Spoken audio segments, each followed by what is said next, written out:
clearly, like, you went from one contender to the next. Yeah.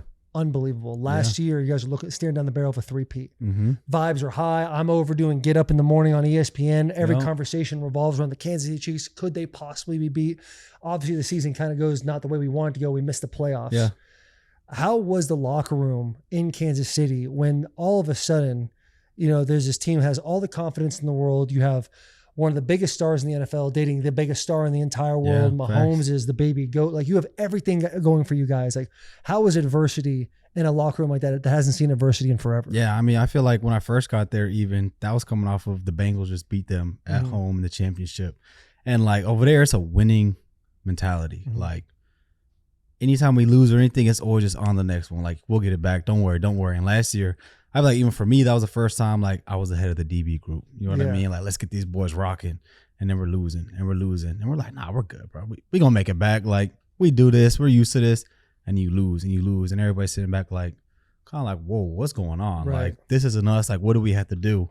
And unfortunately, it's the NFL. Some things happen like that. But, I mean, the biggest thing for me was seeing there was just no quit. Like, it was almost like guys almost tricked themselves. Like, this wasn't real. Like, we're losing, but like the scoreboard, that didn't matter. Like, no, we're not losing. Like, our record's really not like that. Like, the funniest thing was like Chris Jones. I think one of the games where we lost and we got finally kicked out of the playoffs. Yeah. And he's up at the podium. He's like, we still got it. And they're like, Chris, no. They're like, it's over. You're out. Like, it's like, if you look at mathematically, it's not going to make sense. And he was just like, oh, like I don't even know what to say. Like, I don't know how to be here.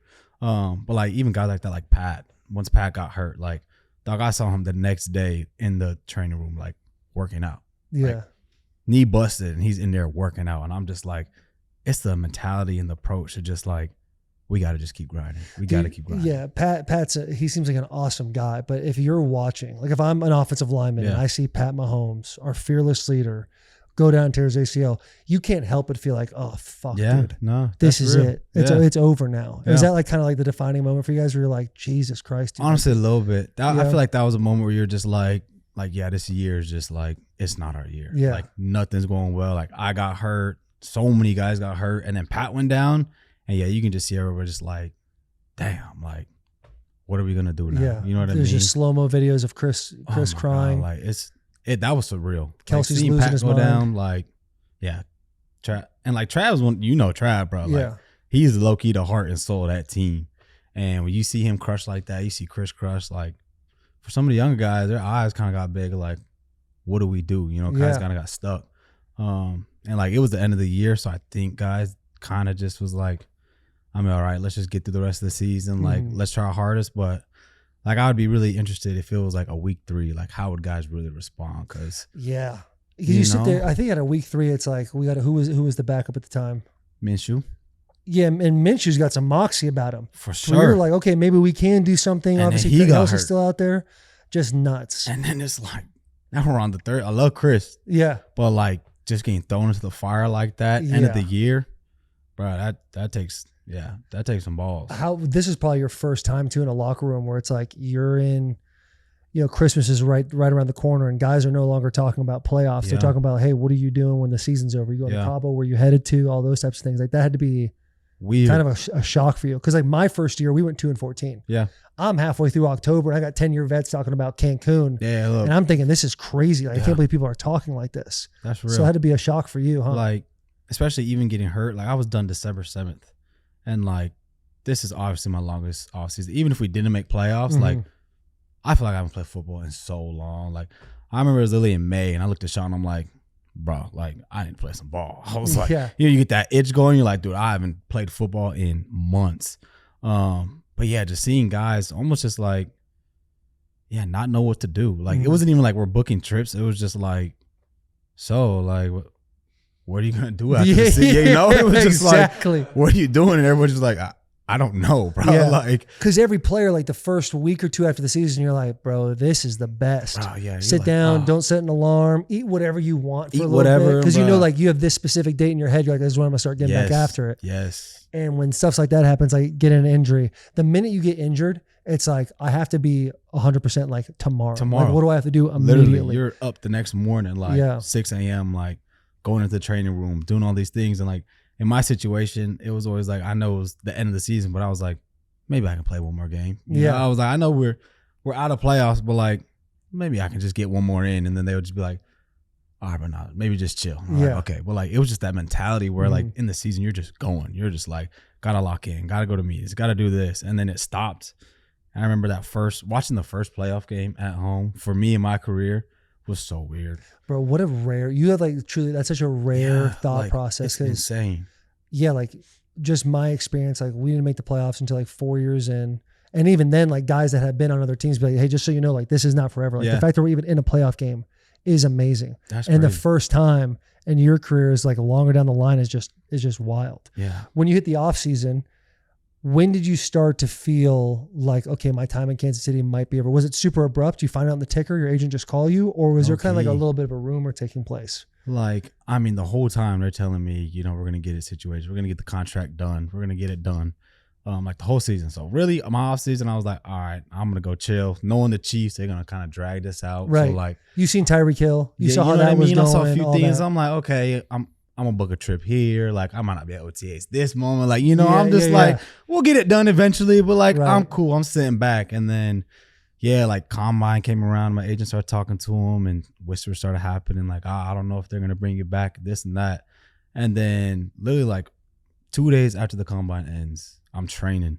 And my Apple Watch, bro, just ding, ding, ding, ding. And I'm like, group chat? Like, what is going on, bro? I look at it. Someone did something bad. I'm like, I don't know, bro. Do not disturb. Like, let me just focus on the workout, bro. And all of a sudden I see my fiance and my mom walk into the training. I'm like, why are y'all here? Like, my first reaction was like, come on, bro. Like, don't come train. Like, this is weird. And then, I was like, oh, hold on, look. And it was just like, you're traded. And then my agent's blowing me up. I'm sorry, bro. Like, it came out before I could even call you, this, that, and third. No way. And I was just like, whoa. Like, for real, like, the world stopped for a second. I was just like, let me get my bearings. Like, what just happened?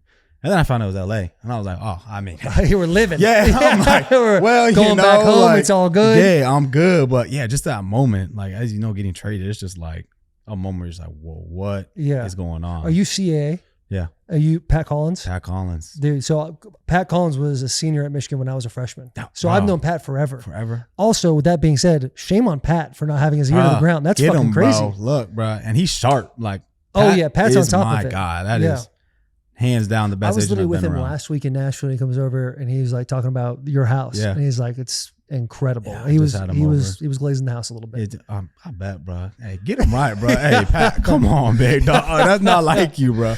But yeah, I remember I opened the front door, but his mouse was on the floor, and I'm just like, Pat, bro, come on, dog. Like, act like you've been here before, bro. You know what I mean? Like, come on, dog. But no, like it was surreal, and like knowing that it was LA, like for sure. I mean, Sean called me, all these people call me, but it was definitely, obviously, you know, I'm expected to go back to the Chiefs, so a little part of me was just like, damn, bro, like, what's up with that? Like, you didn't let me know anything. I didn't have any conversation about nothing. It was just like, bye, pretty much. Like, and this whole time you're booking the trip, you're getting a workout in, you're like, oh, I'm going to be a Chief next year. And out of nowhere they do that, which is like, you've heard a couple of guys say that, not just about the Chiefs, but multiple. That happens all the time to guys. Yeah. What your initial reaction, I'm assuming, is anger before you find out where you're going. Yeah. So you have anger. How quickly did it turn to like, oh shit, like Matthew Stafford, Puka, I mean, honestly, pretty fast. Guys? Yeah, you know what I mean? Because I'm also one of those guys where it's like, I can't hold on to the past. Like, this happened, it happened. Like, let's just move on as fast as I can. And honestly, having that conversation with Sean McVay, and then our DB coach, Jimmy Lake, was my DB coach at Washington. So like, there was automatically like relationship there. Just talking to both of them too out the gate, just already was just common. Like, I like took a deep breath. Yeah, I was like, all right, back home.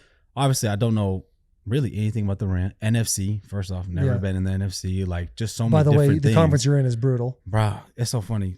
We're at the opening, the Nike opening, and it was like me, Saquon, Jaden Daniels, and all of them were talking about who's making it out of the NFC, right? Like, oh yeah, we got it this year, and I'm sitting back, bro. Like, I'm listening to the conversation. I'm kind of joking around, bro. And then like midway through, I go, hold up, bro. I'm like, I should be in this conversation. Actually, like, I forgot I'm here now, bro. Right. And they all look at me and they're like, nah, bro, you don't count, bro. You're on the Rams. I'm like, all right, well, dang. But yeah, like totally forgot that I'm in the NFC. So just like everything about it was so different to me.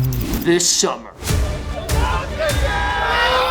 two incredibly handsome podcasters faced their toughest decision yet. Eat this or choose greatness. This is our toughest decision yet. We either eat this or we choose greatness. High protein, clean ingredients, no unnecessary drama. Just Kevin's Natural Foods. Based on a true story. Available in grocery stores nationwide.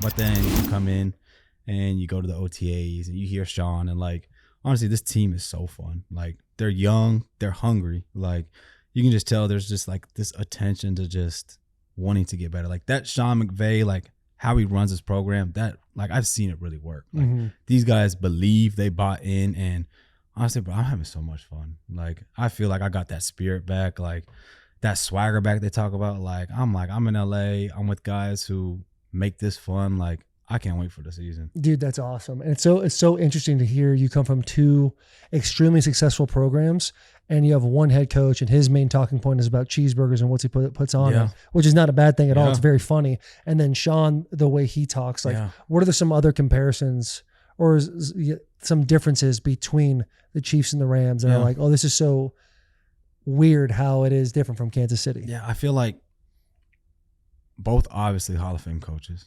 Big Red, he got it down to a textbook. You know what I mean? Like, the reason they win is Big Red knows how to win. He knows how to get guys in the right position, how to get your bodies right. But like, it's a little more old school. Like, you go to KC, bro, you are working like 3-hour practices. Our training camp days go from 9 a.m. to 8 p.m. structured every day, 4 days a week, 1 day off, come back, 4-day practices. And I come over here and Sean McVay's a little more like, we want your body to be fresh. We want you to be fluid. Like, yeah, we're going to hit it hard. But like today we had a jog through, which I've never had a jog through in my life. How nice is the jog through day? Oh my, bro. I'm out there like smart, bro. Not a better vibe in the world than when you wake up in the morning, know it's a jog through, you're like, I need it. Isn't it crazy how you wake up with so much energy on jog through days, but then full pad days you wake up and everything hurts for some reason? Bro, you're like dead tired. Yes. You have bags, and then literally like the next day you wake up with all the energy. Yeah. And it's like, where was not even sore? Bro? And then the next day you have the jog through. Tomorrow you'll be in probably a heavy pads day. Be so you'll wake sore, up and be like, bro. fuck, dude, this is too much. I didn't do anything yesterday, bro. Exactly, why am I sore? Dude. Like, it's a mentality, like truly. And that's what I think Sean does a good job at. It's just your mentality. Like, that's what Coach Reed did. These training camps, why they were so long, he was like, bro, we're going to mentally break you so you can find out like how far you can go. So like you get to the fourth quarter and it's a close game. Like, there's zero like hesitation that we're going to win. Like, done 18 play drives, 20 play drives, 10 play drives. It's like, been there, done that, easy. Like, it is what it is. And then you come over here and you're like, oh, like, I'm like, oh, we're not practicing for 3 hours. Like, how are you going to get there mentally? And then you listen to Sean, you see how the guys work and you're like, I understand now. Like, it's just a mentality. And that's really like, as you know, as a football player, like the mentality is the biggest thing once you get the NFL. Like, we're all big, we're all fast, we all know what we're doing, but like, who really wants to do it day in and day out? Yeah, the consistency, the discipline. That's why I love Pat Mahomes and Matthew Stafford. Like, being able to sit back and watch two great quarterbacks literally show up at a certain time, do a certain thing like every day. I'm like, I got to do it too. Like, if they're doing it, I got to do it too. Yeah. And it's interesting too, like, you're seeing two great quarterbacks, one with a bunch of gray hair all over his face, and the other one is like still young and considered in the prime of his career. Yeah. But Stafford coming off like an MVP year, like you guys have to be sitting here every day being like, well, there's truly a purpose with what's taking place. Like, you go to other facilities that had, that had top 5 picks this past year. They're just hoping to have a breakout season, do the 9-7 thing or the 9-8 thing. Like, do you feel that level of pressure, or has it just been, hey, we've kind of been this way since I've been at Kansas City as well? Like, I mean, honestly, for me, it's kind of just been that way. Like, stepping into the Kansas City culture, going to 3 Super Bowls every year. Like, I'm used to the headlines. Like, I know my boy Jalen Watson who came with me. Like, that's something that we brought into like the DB room, and even just the defense was just like, I remember when Myles Garrett got traded like that day, and the news broke. Sean McVay told the team. And we went into our DB meeting, and we didn't even meet. We just talked like for an hour straight. Coach was just like, I'm going to open the floor. Just get your feelings out. Obviously they lost Jared Verse. Jared Verse was a huge part. You seem like he's a huge personality on this team that everybody guys loved him. Yeah. And like, I was there for a few weeks with him, but I could tell like dude came to work. He had high energy. Like, he was loved. And I know that kind of hurt a lot of guys when they traded him. But I remember sitting there and being like, I know we got Myles Garrett, but like, you guys do realize this is going to make the season even harder. Like, you know how much harder teams are going to play us because of the weapons we have, knowing that you have to play the Myles Garretts and the Devontaes and like, we have all this star power. That's just going to give everybody more reason to try harder. I was like, so you really got to like almost even work harder now that we're better, instead of being like, oh no, like we'll make it. It's like, no, now we have an expectation. We have a standard. Like, now we got to go. Like, now's not the time to pull back and be like, oh, we got it. Like, this is easy. You got to put your foot down and like, you got to grind, because the best thing for me in the league is when like you play a team and then you can look across and you can see they quit and you're like, oh, bro, we got it in the bag. Like, they don't want to be here no more. And I'm like, if we can achieve that like every week, like that's where you want to be. Like, being on the Chiefs, once we got there, I was like, we'll win the Super Bowl.